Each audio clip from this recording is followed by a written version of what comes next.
So not only do you have to free the land and help to liberate the rest of the planet Earth for political power again, you'll have to do it so that all humanity can once again get back on its proper course. And we can live life as it's supposed to be lived. Become more godlike. The object of this knowledge is to be a reflection of yourself in the mirror of history. And when you look in that mirror, you will see God, because each one of us are in the image of the Creator, the Ancient of Days, with the lamb woolly hair and the color of amber. And as Jeremiah said, he looked like the pitch of oven. Each one of us are reflections. When we look in the mirror, we see God. God shining forth from us. And if you truly believe in the Creator, then you know that you cannot accept a life other than the highest and the best that you can get out of it.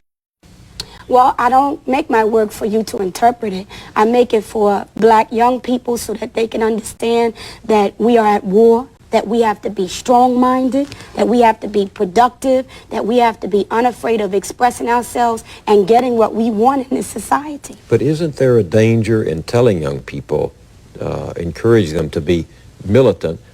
Aren't you taking them down a track that can only lead to a cul-de-sac, and at the same time alienating a lot of people who really don't understand or accept or even grasp that militant language? Well, what most people who know my work know is that I don't only teach young blacks to be militant, I teach them to be intelligent, substantive, to make analysis. I think that America has to stop painting young black people as being uncivilized and irrational, which is what they've done in the coverage of this story in Los Angeles. The ghettos was where martial arts had to occur in the United States, right?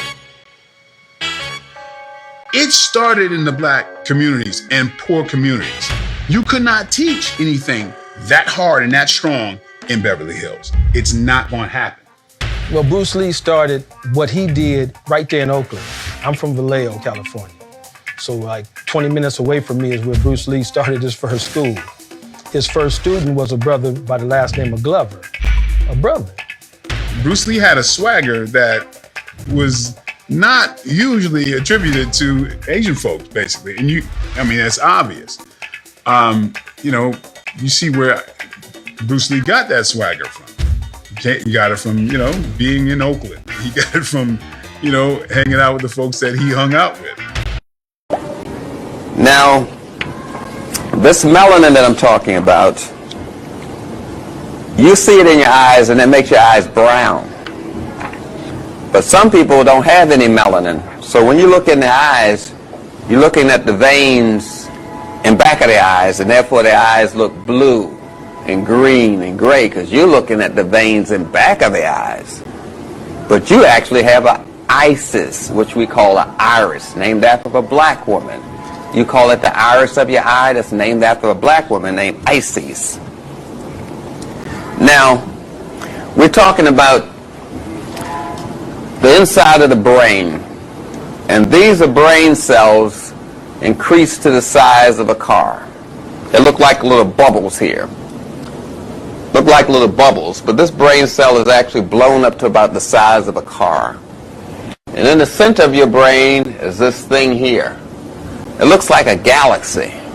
We don't know what it is. It's really big in people's brains, especially black folks. We don't know what this thing is, but it's sitting right below your pineal gland. It's a gland in the center of your brain, the center of your landmass, the center of your brain, the same place where Egypt sits, in the center of the landmass of the earth. It's a gland there called the pineal gland. And we couldn't study it directly at one time, so we studied a pine cone and to study the spins and the cycles of this pineal gland. It's a little gland about the size of a pea, but it looks like a pine cone, and we call it the pineal gland, and it secretes this melanin, and it changes the melanin into hormones. These hormones stimulate action during the day. We call it serious action, serotonin. And in the evening, it makes you mellow, and this hormone is called melatonin. It makes you mellow. And the one that makes you serious during the day, we call it serotonin. So melanin controls when you're going to become a man, controls every clock in your body, controls when your eyelashes grow, when your eyebrows grow, when your teeth grow, Melanin synchronizes the rhythmicity of your system, keeps things from being in conflict, synchronizes motion, helps you dream, helps you have these thoughts that you didn't know you were going to have. Melanin does that. It's the key to everything. It's a man who showed you how this thing works. He said, these are the cycles in the body. Everything has a cycle. The tide goes out, the tide comes in. Everything has a cycle. There's day, there's night. Everything has a cycle. And you have all these cycles inside your body. The kidney has a cycle, the heart has a cycle, the intestines has a cycle. But something has to keep these things in order, and that's melanin. So a man said, I'm going to show you these cycles. I'm going to make them into little wheels and show you how these things are synchronized. And he said, here it is right here. It's a wheel clock. The man's name was Benjamin Banneker. He knew melanin. He said, you don't understand it, but I'm going to show you how this thing works. These are the cycles of your kidneys. This is the cycle of your pancreas. And he made them into wheels. And they all work, but they're synchronized by one rhythmicity, which they call melanin. That's where the wheel clock comes from. Every invention comes from your body. To know your body is to know everything. The camera comes from your eyes. The speaker comes from your ear. A nuclear reactor comes from your liver. A car motor duplicates your digestive system. Everything comes from your body. Crystals that they use in computers were learned from studying melanin crystals. That's where they got computer chips from. Everything comes from your body. If you want to know how to put something together, study the body. Computer chips duplicate melanin crystals. That's how they got it. No problem. You want to discover something? Discover yourself. So we're looking at this, and we're looking at this galaxy here. We don't know what it's about. It has orbits, it has spins. All we know is that it's sitting right underneath the pineal gland.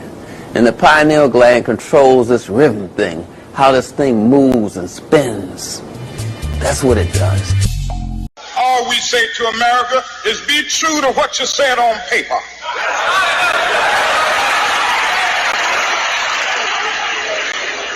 If I lived in China or even Russia or any totalitarian country, maybe I could understand some of these illegal injunctions.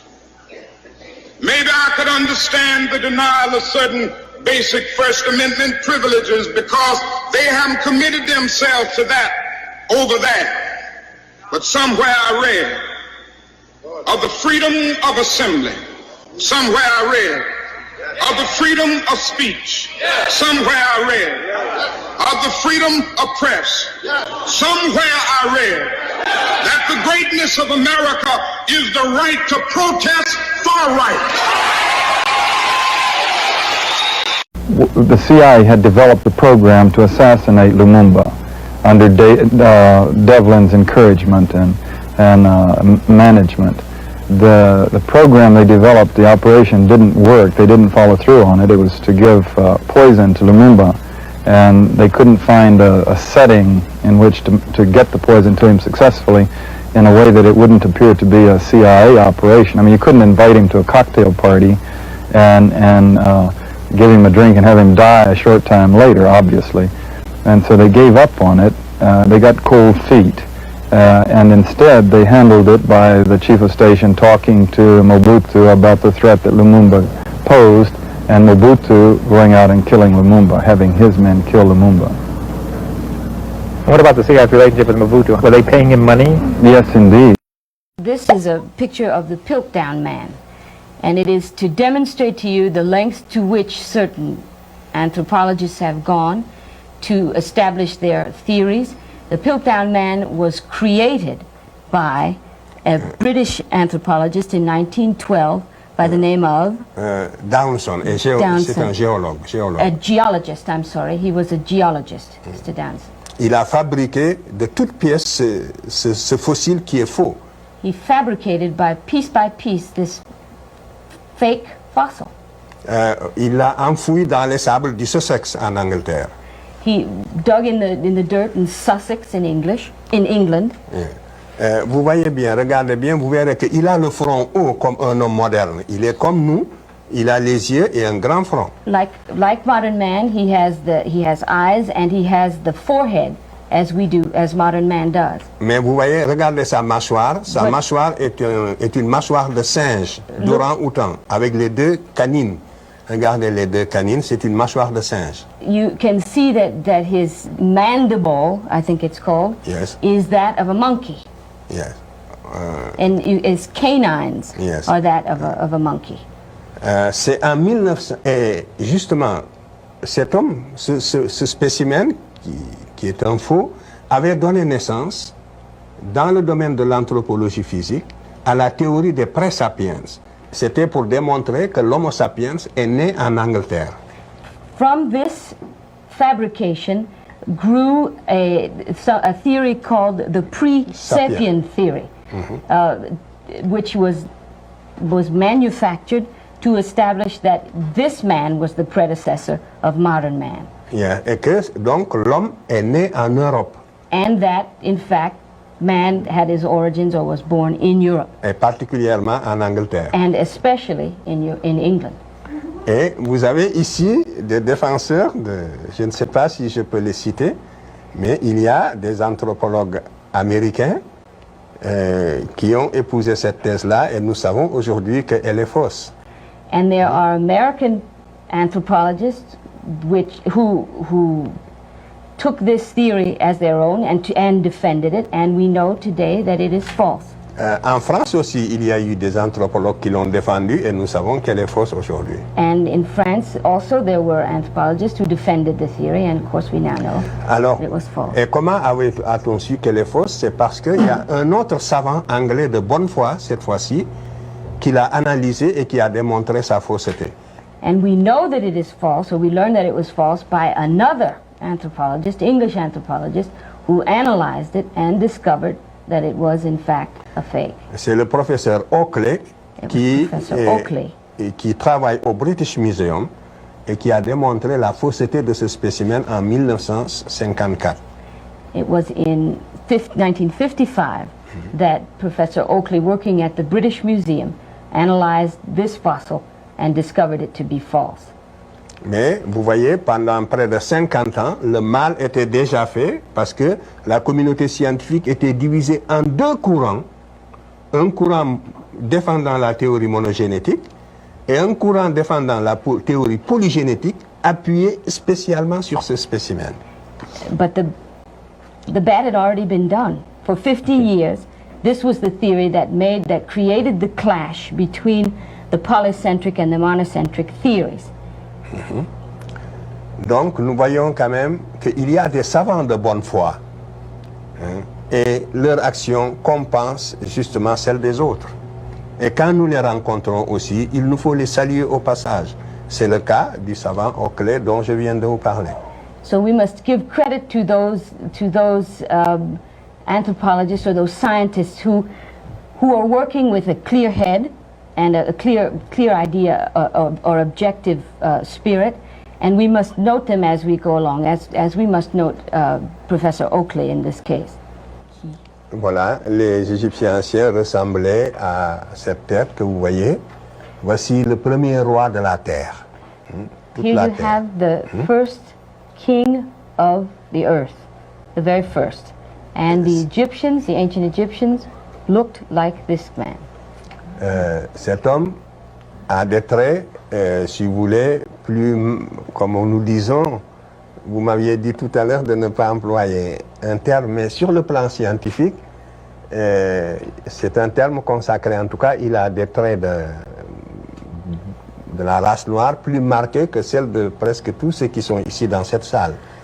You can see that he has those traits that are associated with the black those features associated with the black race, which are even more pronounced than many of the people here. It was this man who unified the Nile Valley from Upper to Lower Egypt, and this was 3,300 years before Jesus Christ. Yes. Je passe donc, ce que je vais dire avant de passer au suivant, c'est que vous allez le voir donc déjà d'après ses traits et les traits aussi des pharaons qui vont suivre. You can see by his features and those of the pharaohs and kings that will follow it Que les anciens Égyptiens n'étaient pas des blancs qui seraient devenus progressivement noirs et en perdant leurs traits.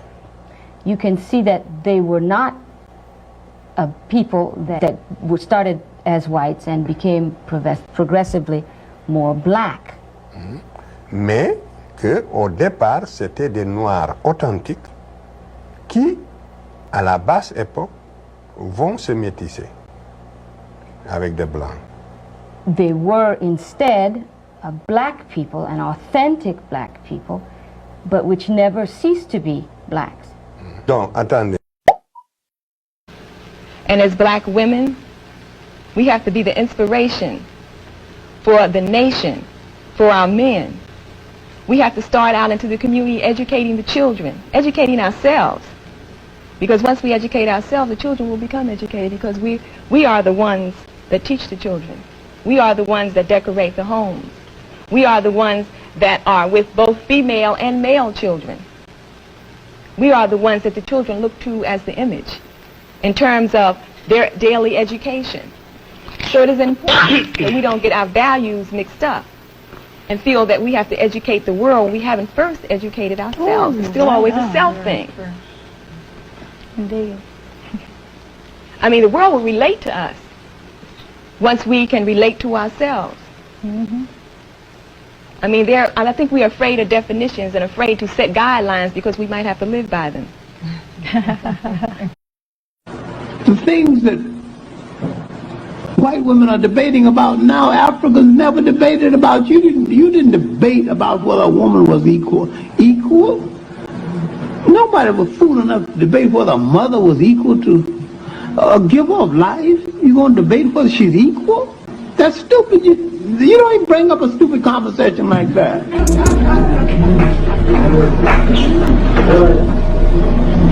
You debate whether your mother, your grandmother is your equal?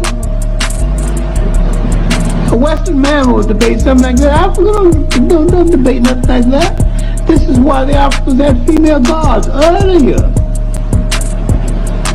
You make a woman a god, you make a woman a god, then debate whether she's equal?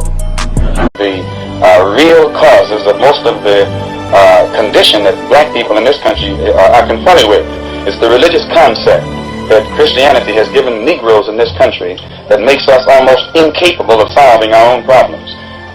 The black man in this country has a different religious concept when he's a Christian than the white man has. If you notice, the black man is the only one who will turn the other cheek to his enemy, or who will love his enemy, or who will pray for those who despitefully use him, just because he thinks that's what Jesus wants him to do. Now, the white man preaches the same thing, but he doesn't practice it.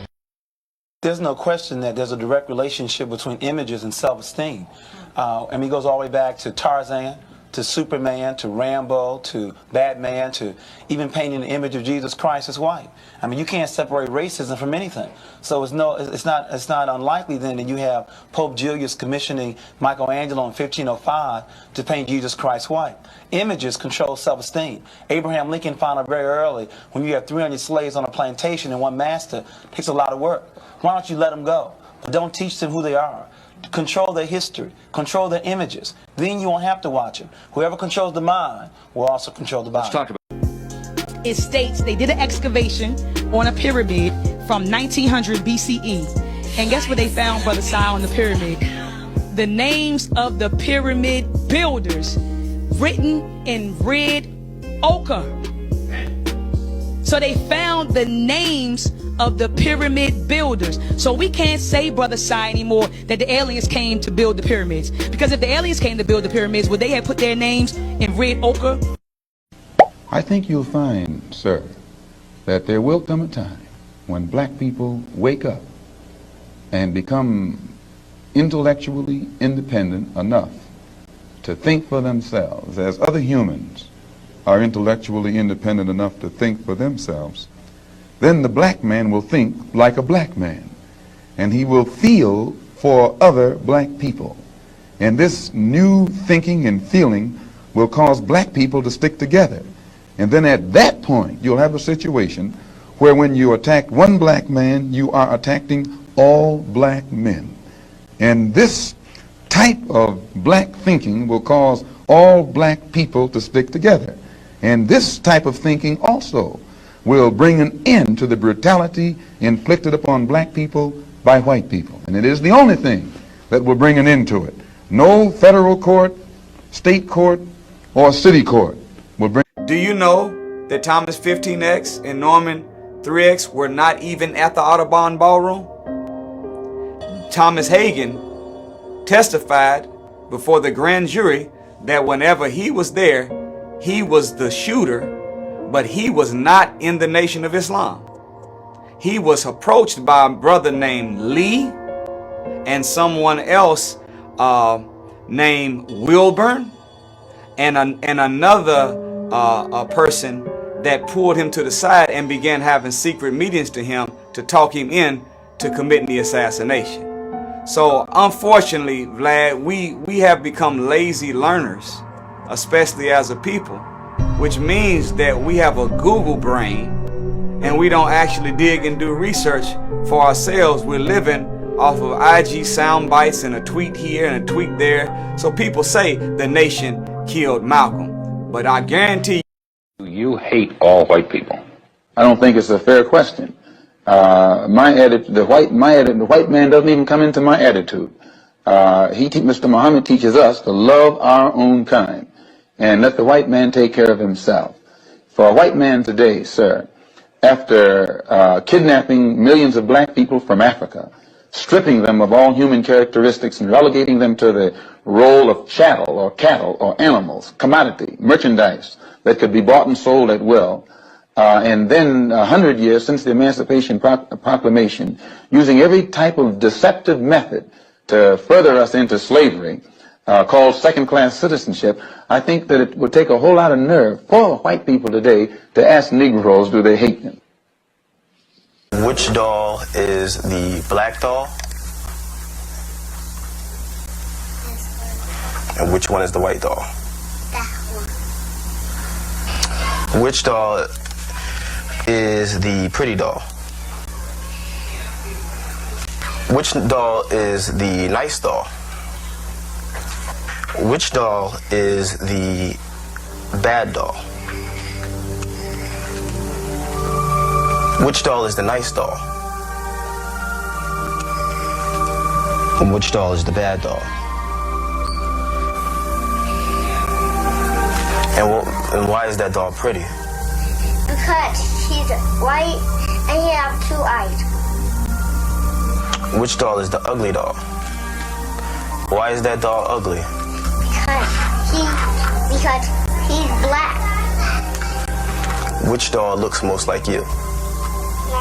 When you got to the point where black people didn't do right or weren't available, you could, it's a little hard to see this one because I can't see the whole poster here, but this is what's important about this poster is on the bottom. It comes from a catalog called Johnson Catalog. This is an actual page out of Johnson Catalog. In other words, it's nigger makeup, but it's where it comes from. This is something circulated all across the country. People could buy nigger makeup, white people could, burnt cork, paint their faces black, and then they could go out and imitate their images of black people or play roles in film of black people. As a psychologist, what is that? What's at the base of that? Well, it's a peculiar and twisted kind of identification as far as I can see it, and it's a projection of certain kinds of qualities that are inside the person who's doing this onto people. You remember I talked about projection of blame. It's another kind of projection, as I said. I'm sure that clinical psychologists would have even deeper Freudian interpretations of this phenomenon. But it was pervasive, and it must have had some meaning, as you can see. Okay. For example, let's take what happens here. Now here's a white actor that's dressed up in burnt cork. But look at the role that he's playing, the same role that those black actors have been playing. You see, he's playing juxtaposed to the strong image of a white male. Here's this weak black male. So this white actor. That's the black person in that film is a white person in burnt cork. He's on the left, right? So this is what began to happen, and then of course Al Jolson made lots of money with his blackface routine, and most of the black actors could be background substitute and so forth. But what he did was to take it to another level and do comedy routines based on these distorted black images. And so this, you remember Al Jolson and the Jazz Singer. So here again is a white person who has burnt cork, and he's dressed up and put into a position where he can now project an image of who we are. And there was not much that black people could do about this. You know, we just had to, we had to deal with it. But notice this. This is a very important fact. This developed into something called minstrelsy. In other words, whites who did this, I remember them as children, with black in their faces, and they're coming back, by the way. There are lots of new minstrels in the country. And you see the old minstrel shows being shown on TV, and you notice the exaggerated caricature of black people. This was the most popular form of entertainment in America for 50 years. So, anything that lasts for 50 years, you don't have soap operas, that even Dynasty doesn't last for 50 years. Right. But why the fascination with the distortion of the black image as the most popular form of entertainment for 50 years? I think that's a psychological phenomenon that deserves to be investigated. And of course, our psychologists have not turned their attention to the psychology of racism. It's a very little studied area, and it's an important area because it's a peculiar pathology. Now let's look at it again. Here you leave the movies and go to the radio. Turn on your radio. For 32 years, the most popular program on radio was Amos and Andy. Amos and Andy were created by two white actors, Freeman Gosden and Charles Correll. This is one of them here. And when they had been popular on radio for 32 years, then of course it was turned into a TV series, and then you had to have black actors. Well, the black actors had to play the parts of black people that had been invented by white people. So your question about the invention of the Negro. See, this character, Step and Fetch It, didn't exist anywhere on the continent of Africa. I've been there recently and never saw any people acting like that. Amos and Andy, the kinds of things that we're seeing here were not typical of Africans. They were the fabrications of the white mind at that time. And so here is, an example of that. Again, 32 years of Amos and Andy. And then notice that black actors now begin to get parts, but look at the black actor on the right. What he had to do in order to get his part, he now has to do what the white actors were doing. Caricature of a caricature.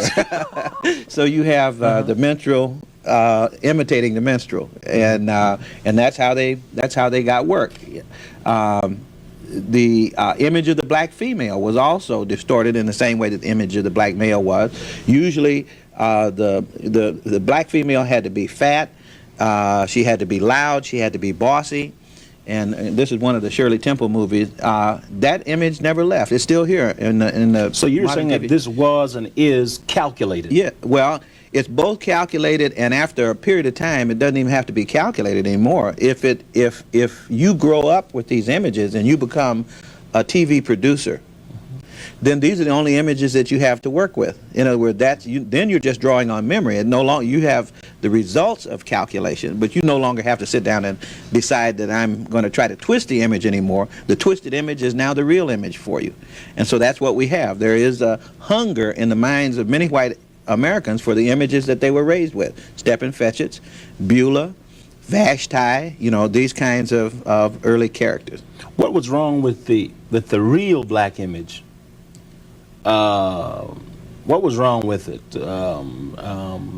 That made, quote, wrong with it? Yes. That made white Americans avoid it? Right, avoid it. It was too powerful. It still is. It's too powerful, and my own theory, and I wish I had some research to back it up, or others would get interested in these kinds of things. I think you have, it has to be of interest to people who are insecure. When you look at the NBA and the NFL, and you look at the preponderance of the power images of black males, I don't think that there's any accident that associated with that. The most popular TV programs are small black males, you know, like different strokes, you know, that they have these little boys that Cancelled, are, thank God. yes, yes. So I think it's worth, you know, that may not be. That may not be the explanation, but I just can't help but draw the association between those two things. I think that when you get into the history of black people, that history is so powerful that it definitely could not be handled by a population that had been trained to believe other things. Well, that's making a moral appeal to a country that doesn't have a moral conscience. The question becomes that when white people feel serious and angry and upset about abortion, they come out in the thousands up to the millions to say, this is what we believe about abortion. Where is the white outcry against white racism that murders African people all around this entire globe? It doesn't exist.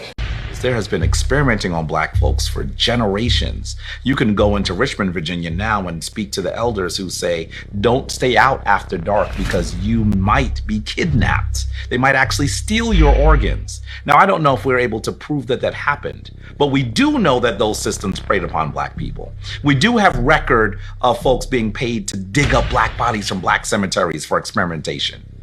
So that the history of healthcare, of medicine, in this country is one that is littered with racism and institutional racism. We see actually the role that the local government of New York City played in testing AIDS drugs and HIV drugs on black and brown children who were in foster care, saying that, well, because they're in foster care, we are their parents. So we signed over the In the late 1800s, there was something called the Dawes Rolls, which was basically a census that made records of people's ethnic backgrounds in order to determine which Native American tribes would get certain land allotments and other benefits.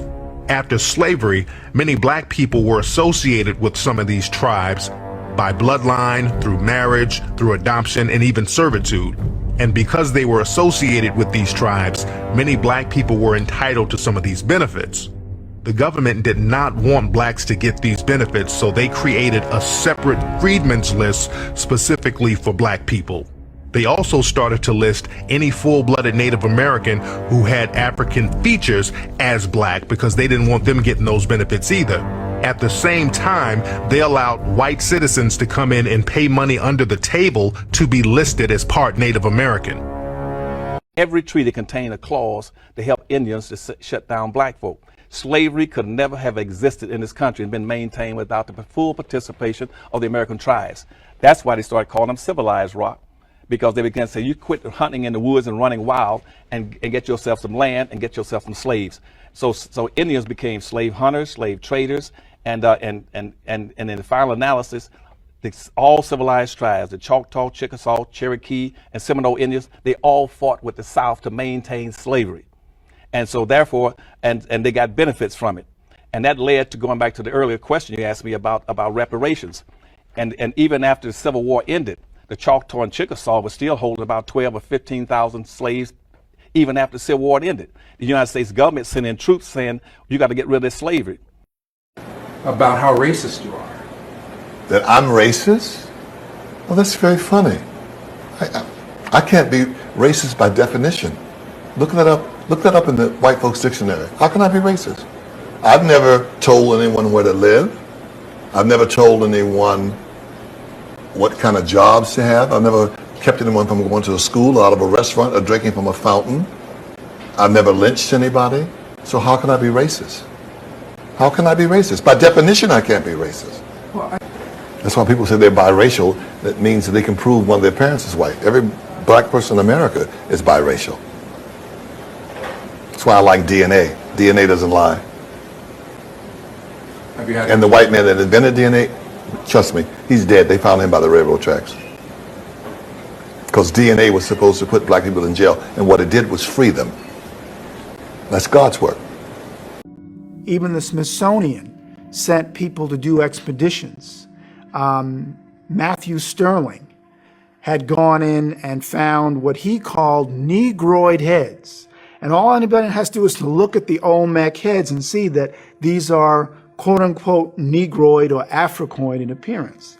But let me also say something about how insidious Eurocentric hegemony or so-called white supremacy is. Mexican scholars, Mexican laypersons as well, the average person, knew that these giant Olmec heads were throughout different parts of Mexico, Tres Zapotes and La Venta, and other areas. They looked at these heads and said they look like, quote unquote, negros or Africanos to us.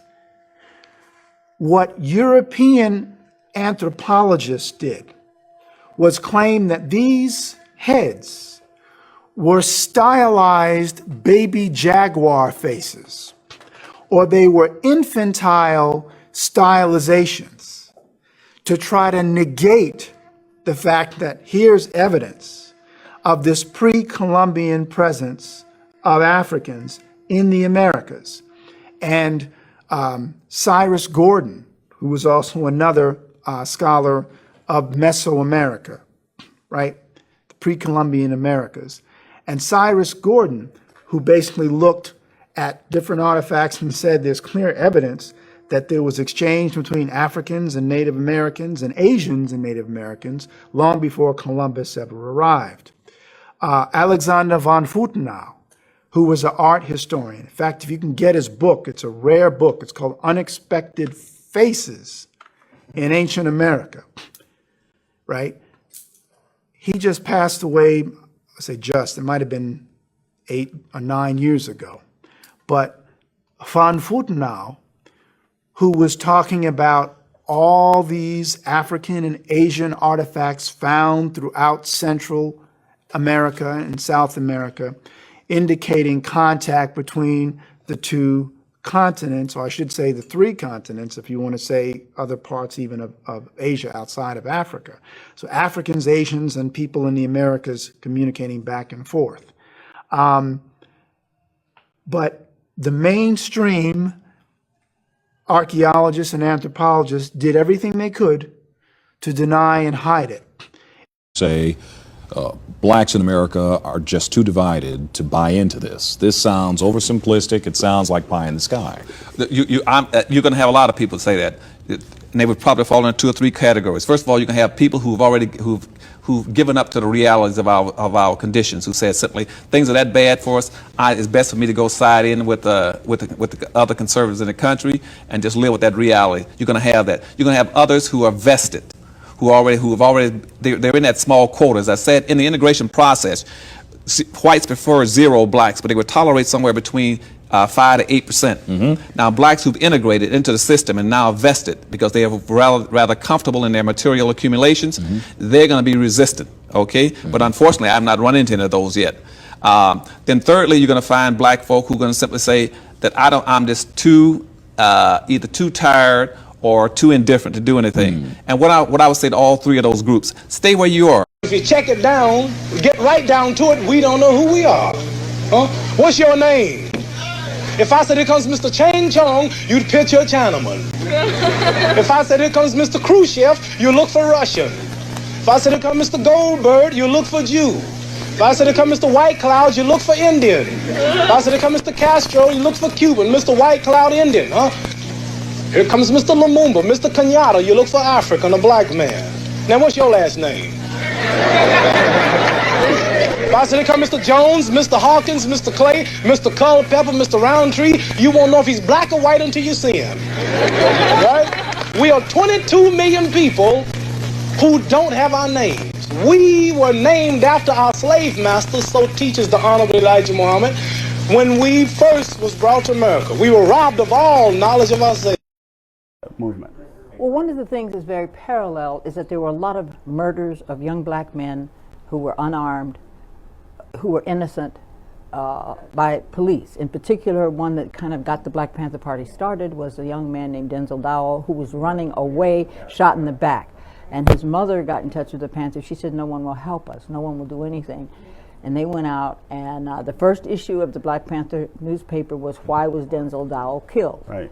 So there's been, I would say, thousands of Denzel Dowell killings, Denzel Dowell-like killings since that. But that's what provoked the start The Black Panther Party for Self-Defense was the name of the organization in California where it started.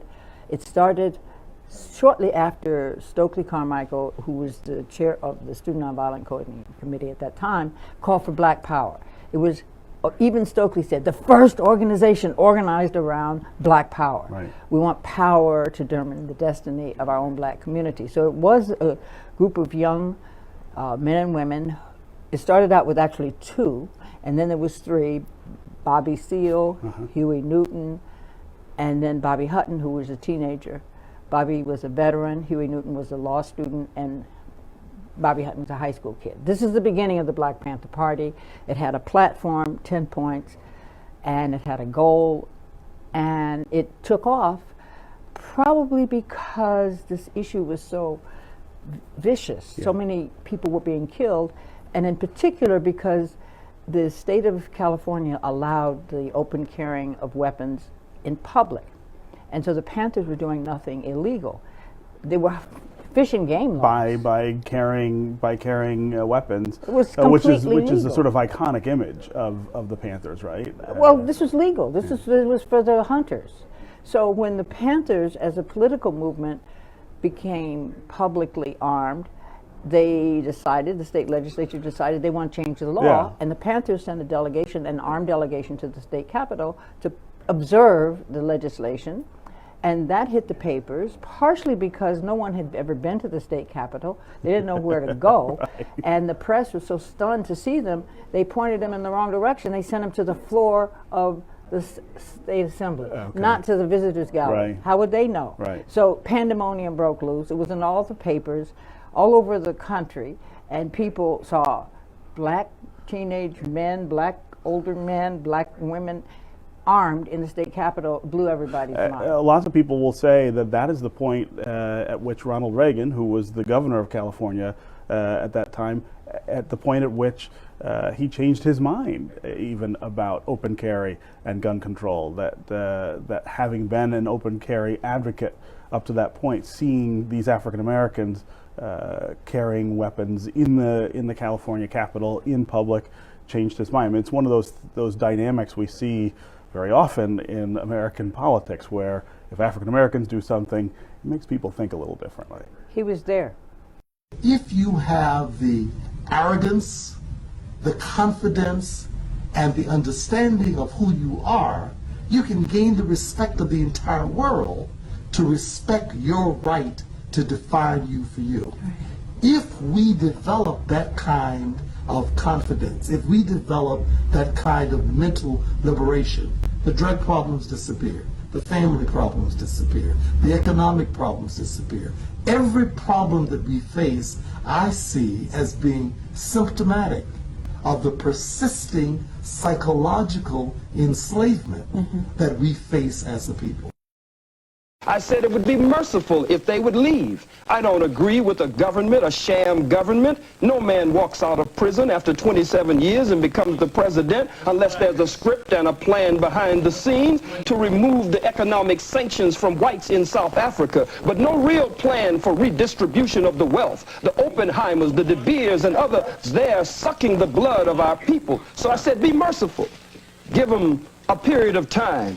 Truman gave the Japanese a period of time, but when they didn't comply, he dropped the bomb on men, women, children, and babies.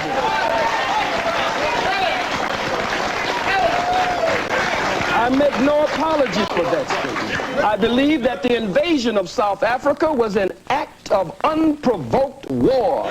One nation against another nation, and nations must fight for the self-determination. They had no business there, Mr. Donahue. The original inhabitants or the original creators of the Indus Valley civilization, which is also called Mohenjo-daro and Harappa, or Harappan civilization, was created by the black men.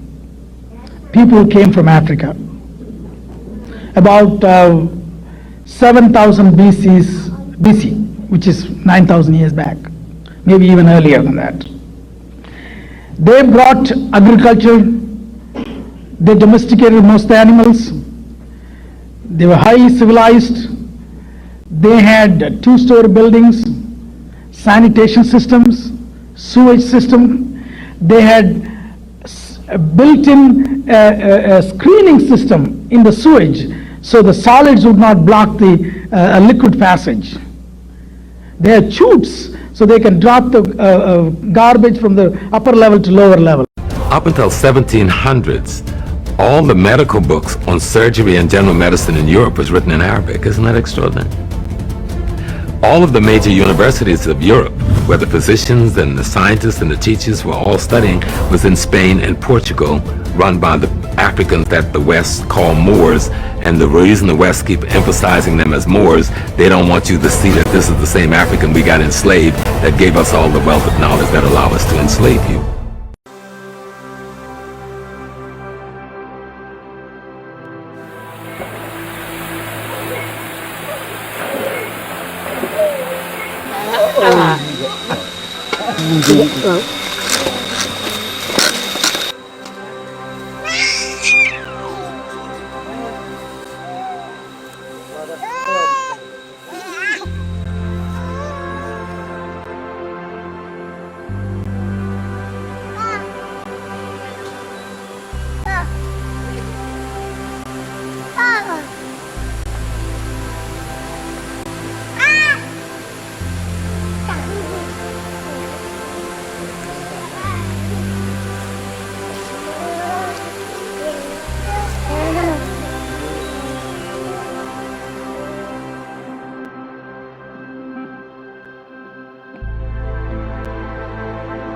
Came out with a report a few years ago saying that King Tut shared DNA with men up in Britain.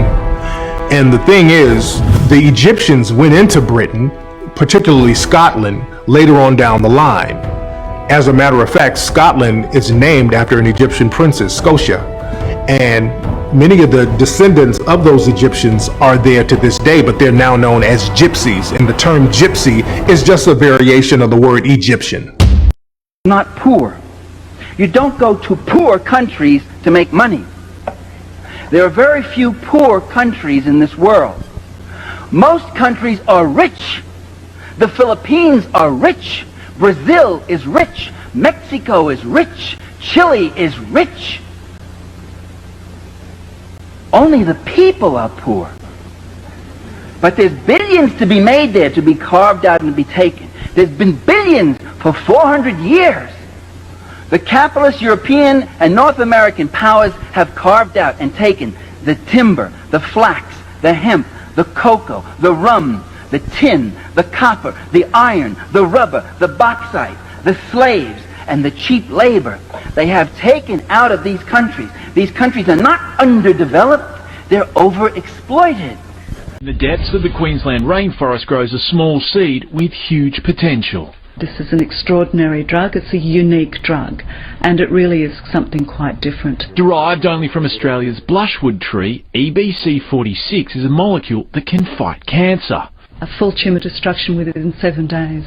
Following astonishing results shrinking solid tumours in animals like Oscar, world-first human trials have now begun. For melanoma sufferer Denise Powell, joining the trial was a chance to avoid amputation. My cancer surgeon said, I can take that one out.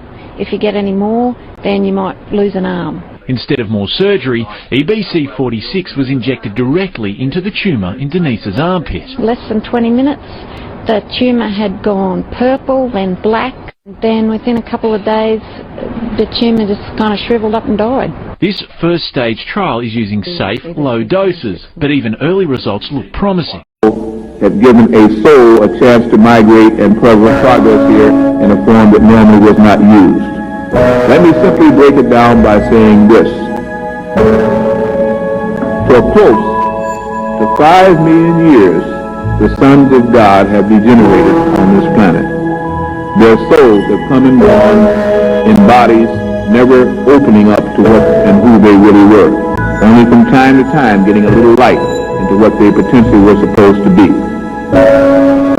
Once they were not able to call on directly the universal cosmic creator, they had to then accept false gods and false teachings by mankind who was put upon the earth later on by others to keep this Son of God in control. From greatness and grandeur Having the bloodline of the angels, they also had the higher frequency body potential of the angels.